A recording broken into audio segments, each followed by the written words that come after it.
So in last video we did what? Bernoulli's theorem, है ना? Bernoulli's theorem. Now see application of Bernoulli theorem. ये भी important question है. That is Venturi-meter. Venturi-meter क्या है? It is a device based on Bernoulli's theorem. Bernoulli's theorem पर based एक device है जिसके यूज से आप किसी ट्यूब में या किसी पाइप में बहने वाले लिक्विड का रेट ऑफ फ्लो फाइंड कर सकते हो कि उसके अंदर कोई भी लिक्विड किस रेट से बह रहा है. हाँ, venturimeter it is a device based on Bernoulli's theorem with the help of which we can find rate of flow of liquid inside any other tube. है ना. इसका यूज कहाँ, जैसे बड़े बड़े नगरों में पाइपलाइन बिछी होती है ना, या जो मिल्क प्लांट्स वगैरह होते हैं इनमें भी जो मिल्क होता है पूरा पाइप के थ्रू सप्लाई होता है. तो वेंचुरीमीटर लगा के उस पाइप के अंदर किस रेट से वो liquid flow, rate of liquid means rate of flow of liquid का मतलब होता है वॉल्यूम पर सेकेंड. एक सेकेंड में कितना वॉल्यूम निकल रहा है ना. इसी के बेस्ड पर किसी भी लिक्विड मटेरियल की पैकिंग वगैरह की जाती है. जैसे आप देखते हो आधा लीटर का पैक भी मिलता है, 1 लीटर का पैक भी मिलता है. तो वो ऐसे तौल के थोड़ी भरती, मशीन क्या करती है, रेट ऑफ फ्लो पता होता है. जैसे आपने पेट्रोल भरने वाली मशीन्स देखी होंगी तो उसमें नाप के पेट्रोल नहीं, वो मीटर खुद नाप लेता है, रेट ऑफ फ्लो से नाप लेते हैं वो. हाँ, तो वेंचुरीमीटर डिवाइस है जिसकी हेल्प से आप रेट ऑफ फ्लो फाइंड कर सकते हो. ठीक है. तो वेंचुरीमीटर में क्या होता है, देखो इस तरीके की 2 ट्यूब्स होती हैं थोड़ी सी वाइड. इनका cross section, area of cross section थोड़ा सा ज़्यादा रहता है. ये 2 ट्यूब्स हो गई एक जैसी. सपोज इसका नाम है P, इस ट्यूब का नाम है Q. ठीक. इस ट्यूब के बीच में, दोनों के बीच में एक नैरो ट्यूब और जुड़ी होती है इस तरीके से.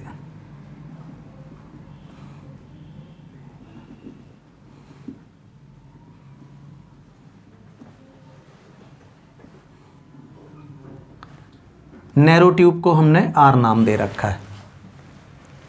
है ना. अब इसके जो नैरो ट्यूब है वो यहाँ, और ये जो वाइडर ट्यूब है, एक ट्यूब में यहाँ 2 वर्टिकल ट्यूब्स और लगी होती हैं पतली पतली ऐसे, M और N सपोज.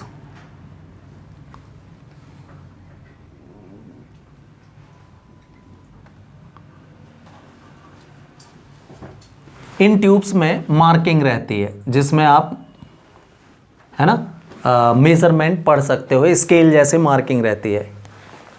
एक ट्यूब का नाम M, ये ब्रॉड सेक्शन मतलब broad area of cross section में एक ट्यूब लगी रहेगी और एक लगी रहेगी इस नैरो सेक्शन में यहाँ.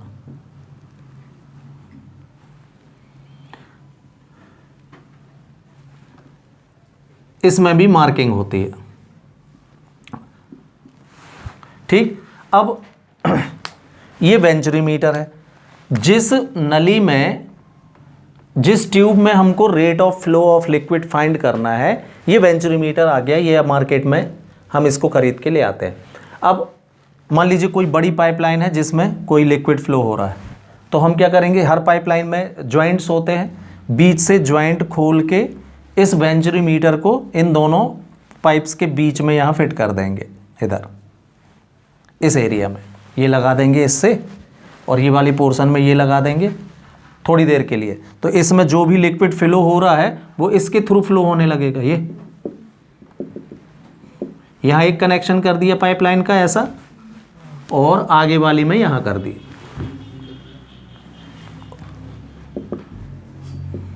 तो अब हमको ये पता है बर्नौली थ्योरम से, इस एरिया में, इस ट्यूब के पास जहाँ आपने M ट्यूब लगाई है, यहाँ पर हमने लेट कर लिया है कि area of cross section A1 है, flow of liquid velocity V1 है, और यहाँ पर लिक्विड का प्रेशर P1 है. ठीक। और जहां पर ये वाली वर्टिकल ट्यूब जुड़ी हुई है N, ये हिस्से में, इस हिस्से में एरिया A2 है, वेलोसिटी ऑफ फ्लो V2 है और प्रेशर सपोज P2 है। तो देखो जहां पर नली ब्रॉड होगी वहां पर स्पीड कम होगी लिक्विड की, और जहां स्पीड कम होगी वहां प्रेशर ज़्यादा होगा। स्पीड कम तो प्रेशर ज़्यादा। तो नली M जो होगी, ये जो ट्यूब लगी है M वर्टिकल ट्यूब, इसमें लिक्विड हाई प्रेशर के कारण काफ़ी हाइट तक चढ़ जाएगा यहां तक।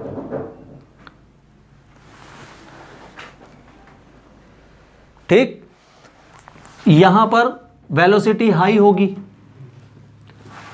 ट्यूब पतली कर दो तो वेलोसिटी बढ़ जाती है। अपन ने देखा है ना, वाटर में भी ऐसा होता है।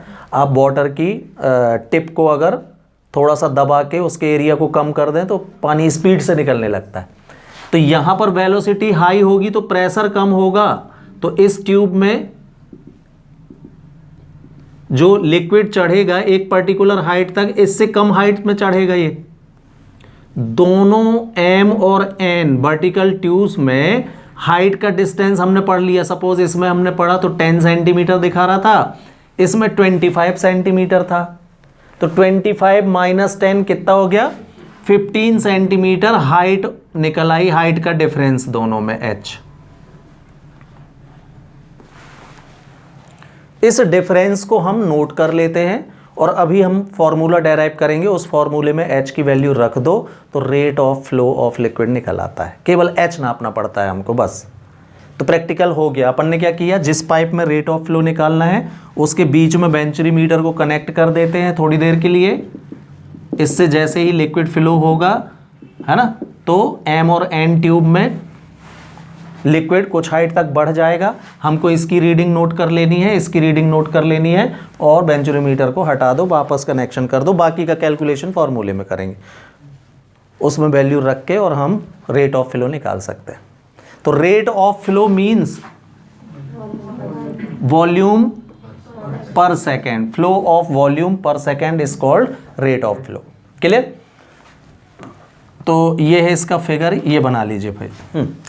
तो ये वेंचुरी मीटर हमने, है ना, रीजन P पर, या है ना P ट्यूब, P जो है पोर्शन P जो है ट्यूब का, उस पर उसका area of cross section A1, velocity V1 और प्रेशर P1 है। और R सेक्शन मतलब सकरी नली में, है ना, जो नैरो नली है उधर पर A2, V2 और P2 है। और जो लिक्विड फ्लो हो रहा है थ्रू द पाइप, इसकी डेंसिटी हमने स्मॉल d ले ली है। सपोज डेंसिटी स्मॉल d, तो डेंसिटी में और रो भी यूज़ कर सकते हो आप। तो आप देखो वेंचुरी मीटर की जो ट्यूब है ये हॉरिजॉन्टल है कि नहीं? तो because the tube is horizontal, then by Bernoulli's theorem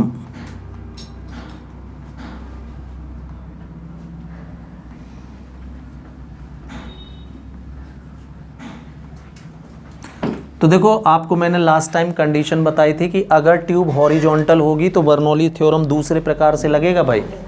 क्या आया था formula? P1 minus P2 is equal to half into D in bracket V2 square minus V1 square. यहाँ P1 माइनस P2 होगा तो यहाँ V2 माइनस V1 होगा, और अगर यहाँ P2 माइनस P1 लिख लो तो यहाँ V1 माइनस V2। क्लियर? तो यहाँ पर हम ऐसा क्यों लगाएंगे? क्योंकि हमको पता है V2 ग्रेटर होगा, सकरे हिस्से पर वेलोसिटी ज़्यादा होती है, इस वजह से अपन ने ये वाला लगाया है। क्लियर? ये हो गया इक्वेशन नंबर 1। हाँ, by the principle of continuity,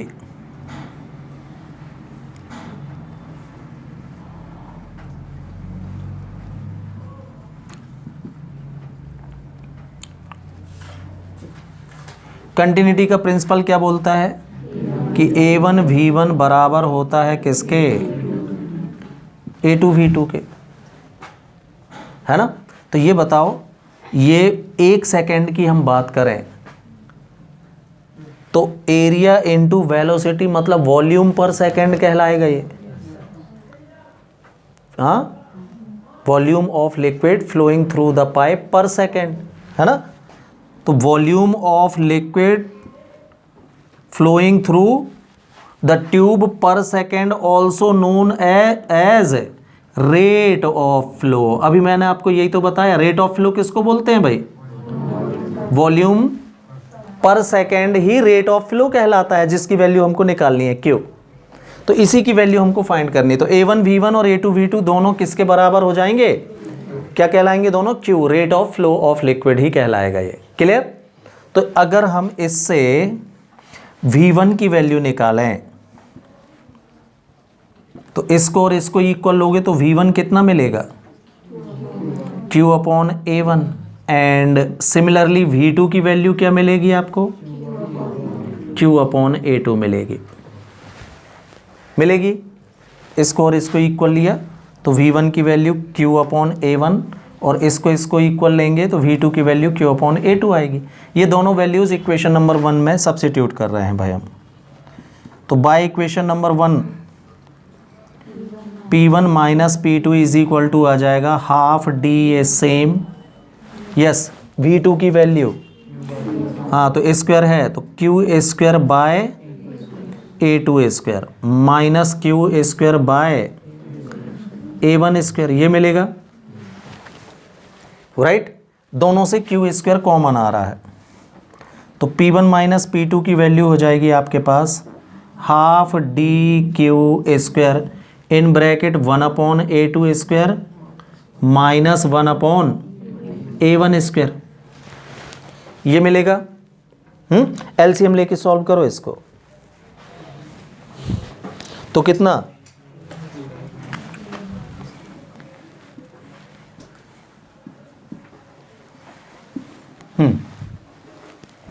तो P1 minus P2 is equal to half D into Q square in bracket LCM A1 square into A2 square, LCM आ जाएगा।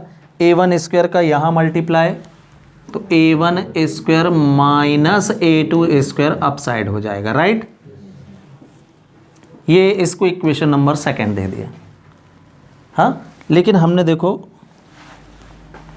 है ना, इन दोनों ट्यूब्स में तो पानी फिल हो गया, हाँ H हाइट तक। तो H हाइट तक फिल हो जाने पर पास्कल ने क्या बोला था भाई? पास्कल्स लॉ, अगर वर्टिकल हो ट्यूब तो, है ना, उसने बताया था कि P1 माइनस P2 बराबर D into G into H के बराबर होता है प्रेशर का difference. Effect of gravity on Pascal's law में निकाले थे आप। P1 minus P2 is equal to कितना? DGH के बराबर होता है। वर्टिकल ट्यूब्स भी जुड़ी है ना, H हाइट तक पानी भर गया है और वर्टिकल है तो ग्रेविटी का इफेक्ट लगने लगेगा पास्कल के नियम में, ये था। तो ये वैल्यू अगर हम इक्वेशन नंबर 2 में रख दें तो बाय इक्वेशन 2 हमको क्या मिलेगा? D into G into H is equal to half D Q square in bracket A1 square minus by A1 square into A2 square, ये मिलेगा। D से D हमको रेट ऑफ फ्लो निकालना है, मतलब Q की वैल्यू। तो Q को यहीं रखते हैं, इन सब का साइड चेंज कर देते हैं, यहाँ सीधा लिखूंगा भाई, ध्यान से देखना। तो Q स्क्वायर सेम, हाँ ये 2 इंटू में आ जाएगा तो 2GH हो जाएगा और ये A1 square into A2 square भी मल्टीप्लाई में चला जाएगा और अपोन में आएगा कौन? A1 square minus A2 square divide में आ जाएगा। कोई डाउट है? टेकिंग स्क्वायर रूट तो रेट ऑफ फ्लो Q क्या मिलेगा भाई? स्क्वायर रूट ले रहे हो तो A1 स्क्वायर और A2 स्क्वायर का स्क्वायर रूट A1 A2, फिर रूट ऑफ क्या क्या बचा? 2GH by A1 square minus, and this is the formula of rate of flow of liquid. अब इसमें आप देख रहे होंगे कि जब वेंचुरीमीटर आप बनाओगे, कंपनी जिसने भी इसको बनाया होगा, तो इसका एरिया और इसका एरिया उसका फिक्स होगा A1 A2, है ना। तो ये जो वैल्यू है A1 A2 2G, G 9.8 और upon A1 minus A2 square, ये वेंचुरीमीटर में ये वैल्यू आपको गिवन रहती है। जब हम मीटर खरीद के लाते हैं तो ये वैल्यू उसकी फिक्स दे देता है वो। अब केवल क्या बचा, H हमने इधर नापी, हाँ, और H की वैल्यू अंडर रूट H में निकाल के इस वैल्यू को मल्टीप्लाई कर दिए तो रेट ऑफ फ्लो आ जाता है। तो ये इसकी जो कांस्टेंट जो आप देख रहे हो इतना, इसकी वैल्यू आपको वेंचुरीमीटर में प्रिंटेड दे देता है कि आपको नहीं निकालना पड़ेगी। फिक्स वैल्यू होगी ना वेंचुरीमीटर के लिए भाई। जो अब हम अपन जो कंपनी वेंचुरीमीटर बनाएगी तो उसको इसका एरिया कितना है और इसका एरिया कितना है पता रहेगा। तो A1 A2 उनको पता रहता है, तो A1 A2 root of A1 square minus A2 square 2G upon, इसकी वैल्यू वो लोग कैलकुलेट करके वेंचुरीमीटर के साथ ही प्रिंट कर देते हैं कि इतनी है इसकी वैल्यू। आपको केवल क्या चाहिए, रूट H, और वो वैल्यू में मल्टीप्लाई कर दो तो सीधे रेट ऑफ फ्लो आ जाता है। ऐसे काम करता है ये, समझ में आया। तो ये है भाई venturimeter. Now see examples of Bernoulli's theorem, है ना, इन डेली लाइफ। तो डेली लाइफ में आप देखो कि जो विंड स्टॉर्म्स होते हैं, आंधी तूफान जब चलता है तो उस समय आप देखते हो कि जो मकानों की छतें होती हैं, रूफ ऑफ एनी हाउस, ये वाले रूफ नहीं, जिसमें चादर लगी होती है, टीन की चादर लगाते हैं जिसमें लोहे की वो सीट्स, है ना, वो तूफान के साथ उड़ के चली जाती है, कईयों की छत गायब हो जाती है। Reason Bernoulli theorem. होता क्या है, इन मकानों की शेप आपने देखा होगा इस तरीके से होते हैं, ऐसे होते हैं ये मकान, राइट। दरवाजा खिड़की भी लगे रहते हैं उनमें, है ना।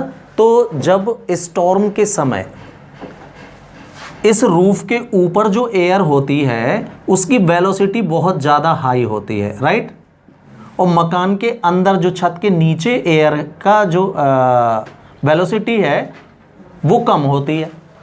तूफान चल रहा है ना, तो बाहर हवा तेज होगी और घर के अंदर बाहर की तुलना में कम होती है ना, घर के अंदर उतनी तेज हवा नहीं होती जितनी बाहर होती है।